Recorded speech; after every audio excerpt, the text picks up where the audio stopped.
Hello friends, welcome once again to Concise Tales, the place where every tale teaches you something valuable about life while helping you grow your vocabulary. In today's story, we will discover how to make your money work for you through passive income. As you listen, take note of the new words at the end and try to create your own sentences with them. Learning English can be practical and fun at the same time. Let's dive in. In the bustling town of Maplewood, where colorful markets stretched across long streets and evening drums echoed through the hills, lived a young man named Caleb. At 26, Caleb was known for his easy smile and willingness to help others. Yet behind his cheerful face lay a quiet frustration. His savings, carefully kept over the years, seemed to grow at a snail's pace. Caleb had been working at the town's largest electronics shop since he turned 20. He started as a timid box unpacker, often sweeping the dusty storeroom after hours. Through steady effort and reliability, he gradually earned the respect of his boss and climbed the ranks to become the trusted store supervisor.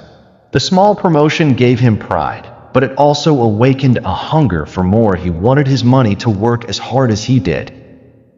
Every month, Caleb carefully set aside a portion of his salary in a savings account. He avoided unnecessary spending, skipped late-night parties, and resisted the temptation of expensive gadgets that many of his friends bought. Yet, after years of discipline, the number in his account barely moved. The thought of waiting decades for his money to multiply left him restless and uneasy. There must be another way, he often whispered to himself during his evening walks along Maplewood's quiet riverside. He dreamed of a life where his money grew even while he rested, a life where his future family would never struggle. But Caleb's work schedule consumed most of his day, leaving him little time to explore side jobs or additional work. One cool Sunday morning, with the sound of church bells echoing across the town, Caleb made a decision. He would seek the wisdom of Mr. David, a respected businessman in the neighboring district of Greenfield. Rumor had it that Mr. David's wealth increased steadily without his constant presence. People said his investments worked for him, even as he spent his afternoons sipping tea under a tree. Caleb set out at sunrise, the crisp air carrying the scent of wet earth. The journey to Greenfield took nearly an hour on a bumpy road lined with cassava farms. He used the time to rehearse what he would say, nervously wondering whether the wealthy man would have time for him. By the time he arrived, the golden sun lit up the field like a giant lantern. To his relief, Caleb found Mr. David seated under a grand mango tree. The older man, dressed in a simple white caftan, held a steaming cup of ginger tea and watched birds flutter across the farmland. The scene radiated quiet confidence, exactly the kind of life Caleb longed for.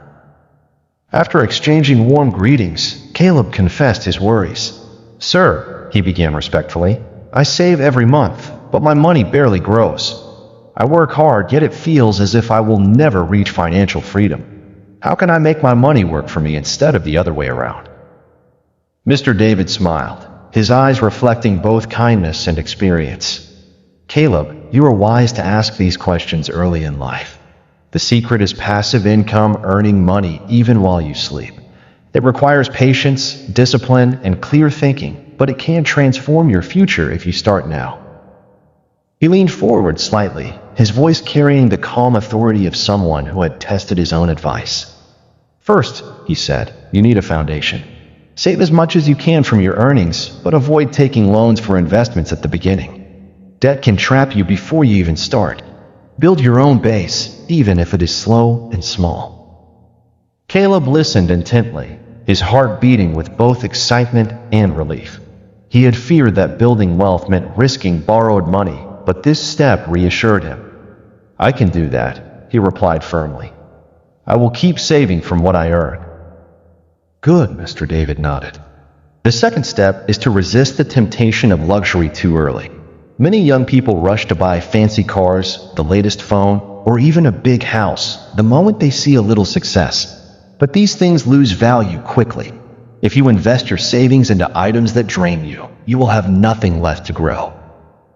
Caleb chuckled softly, thinking of the glossy sports car he had secretly admired in the showroom next to his shop. He now realized how quickly that desire could have swallowed his savings.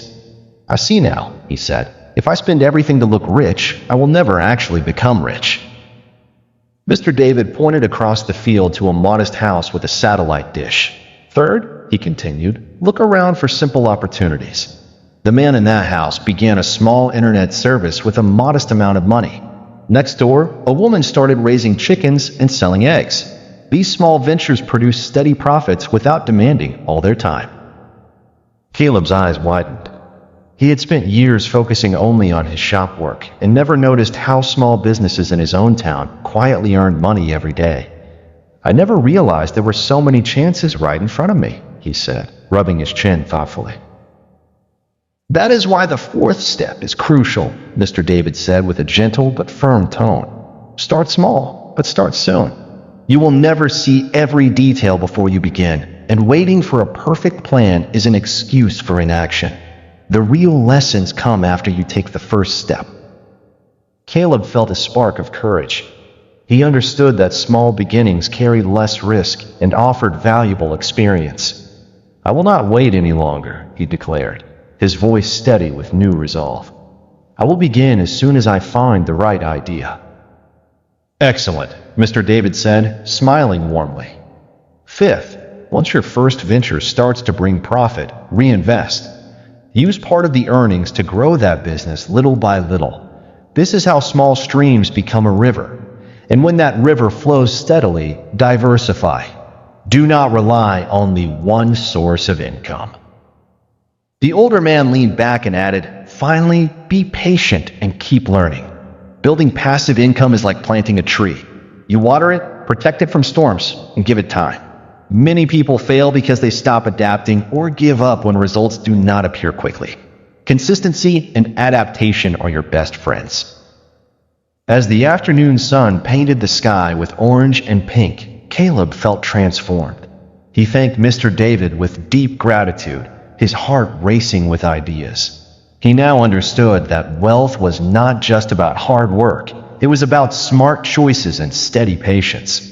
Walking back toward Maplewood, he carried not only the wisdom of passive income, but also a renewed hope for his future. New vocabulary to practice. Passive income is money earned with little ongoing effort. Example, renting apartments can create passive income. Asset is something valuable that can produce future benefits. Example, the farmland is a valuable asset for the family. Allocate is to set apart for a special purpose. Example, Caleb allocated part of his salary for investments. Savings is money kept aside, often in a bank. Example, her savings helped her open a bakery. Consistent is doing something regularly without stopping. Example, consistent practice leads to better results. Capital is money used to start or grow a business. Example, they raised capital to expand their shop. Adaptation is the act of adjusting to new conditions. Example, quick adaptation to market changes keeps a business strong. Practice tip, read each paragraph aloud and repeat the sentences containing these new words. Regular repetition will help you speak confidently and remember the lesson both in English and in finance.